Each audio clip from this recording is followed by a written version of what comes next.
መምህር ዲያቆን ቢኒያም ከዚህ ለምንድን ነው የምትኖረው?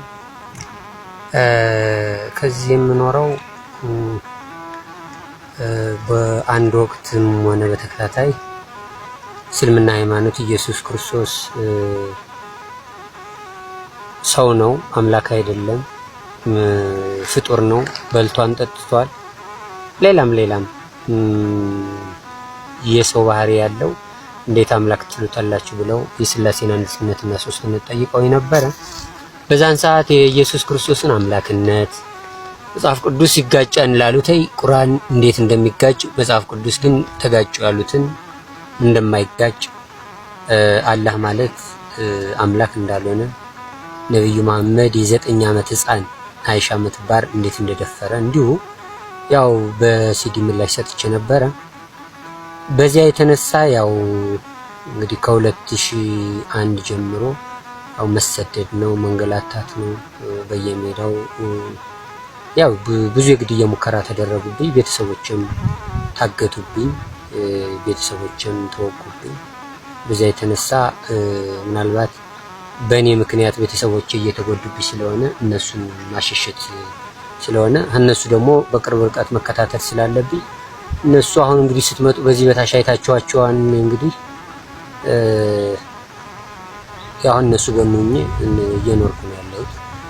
በዚህ ላይ ደግሞ በስሜ ዲያቆን ቢኒያም ፍሬው በማለት በኢንተርኔት የኔን ስም እስከ አባቴ ዲያቆን ቢኒያም ፍሬው ብለው ከሙስሊሞች ጋር እየተከራከሩ እነሱ ደግሞ ለኔ በዚህ በፊት የተሰጠውና የሰጡኝን መልስ እየመለሱ ለዲያቆን ቢኒያም ፍሬው እያሉ በኢንተርኔት ምላሽ እንደሰጡ አድርገው የኔ ፎቶግራፍ የኔ ስም ለብዙዎቹ እንጀራ ሆኖ እነሱ ደግሞ እኔን እያሳደዱ ስለሆነ ያለ አማራጭ እንግዲህ ዞር ብዬ ቤተሰቦችን ማኖር ስላለብኝ እዚህ ቦታ መኖር። እሺ እስከ መቼ ነው ከዚህ ቦታ የምትኖሩት? እንግዲህ የሰው ልጅ የሚኖረውን ህይወቱን አያውቅም፣ የሚኖርበትን የእድሜ ዘመን አያውቅም። ግን እግዚአብሔር እስከፈቀደ ድረስ ምናልባት ህዝበ ክርስቲያኑ በብዛት ይሄንን አያውቅም። በብዙ መልኩ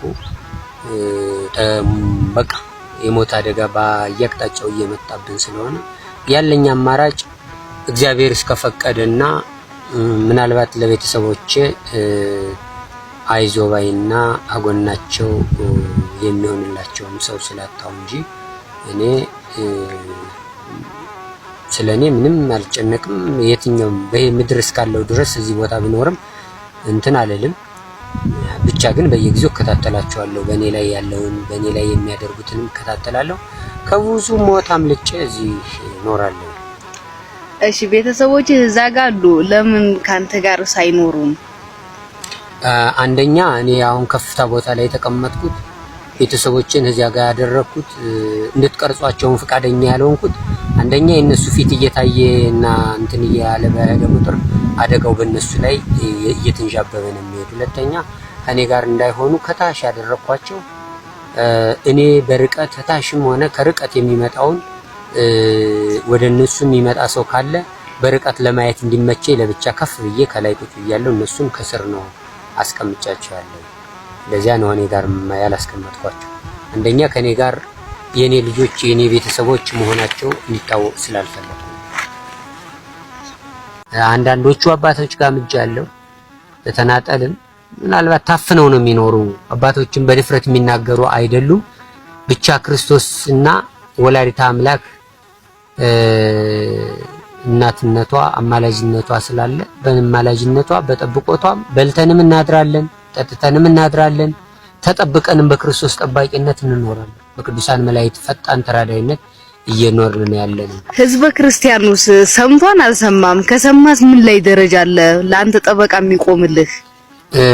ምናልባት ጠበቃ የሚቆሙልኝ ቅዱሳን መላእክትና ወላዲተ አምላክ መብርሃን ንጽሕተ ንጹሐን ቅድስተ ቅዱሳን ድንግል ማርያም ነች።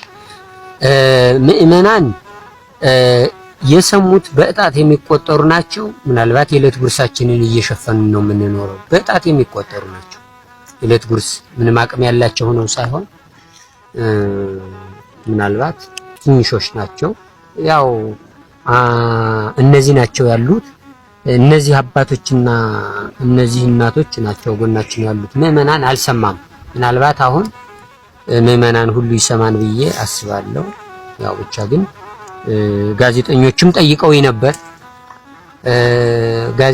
ጠይቀው ነበር ግን ለልጆች አደጋ ይደርሳን በማለት ለጋዜጠኞችም ቃሌን አልሰጠውም። በተደጋጋሚ ሌሎች ጋዜጠኞች ጠይቀው ነበር። ለልጆች ግን አደጋው ስላለ ብዬ ፋና ቲቪ ሬዲዮ ጣቢያ እነሱም ጠይቀውኛል። እንትን ደግሞ አዲስ ቲቪ ነው ማን የሚሉት እሱም ጠይቆኛል። እንደገና ደግሞ ኢሳት የሚባል ቲቪ ወደ ሆነ ቦታ ላይ ቢሮ ያላቸው እነሱም ጠይቀው ነበር። ፍቃደኛ አልሆንኩም እስካሁን። ምናልባት ከዚህ በኋላ ግን ፍቃደኝነቴን እንትን ልል እችላለሁ። ለምን ቤተሰቦቼ እንደ ዜጋ አይደለም እየኖሩ ያሉት ወይም እንደ ሰው ልጅ በነፃነት እየኖሩ አይደሉም። የነሱን ነፃነት ግን እጅግ በጣም ፈልጋለሁ። ያ በስሜ ደግሞ ዲያቆን ቢኒያም ብሎ የሚያወጣውን ሰውዬ ስም አለው፣ በስሙ ማውጣት ይችላል። የክርስቶስ ተቆርቋሪ ከሆነ ስሙን ደብቆ ክርስትና የለም። ምናልባት ቅዱስ ጴጥሮስ በሮም ላይ ቅዱስ ጴጥሮስ ሲያስተምር በቅዱስ ዮሐንስ ስም አይደለም ወንጌልን የሰበከው ስለ ክርስቶስ የሰበከው። ቅዱስ ጳውሎስም በጴጥሮስ ስም አይደለም የሰበከው በስማቸው ነው። በስሙ መስበክ ይችላል። አለዚያ በስተቀር ደግሞ መንግስት በዚህ ሰውዬ ላይ ወይም ደግሞ ህዝበ ክርስቲያኑ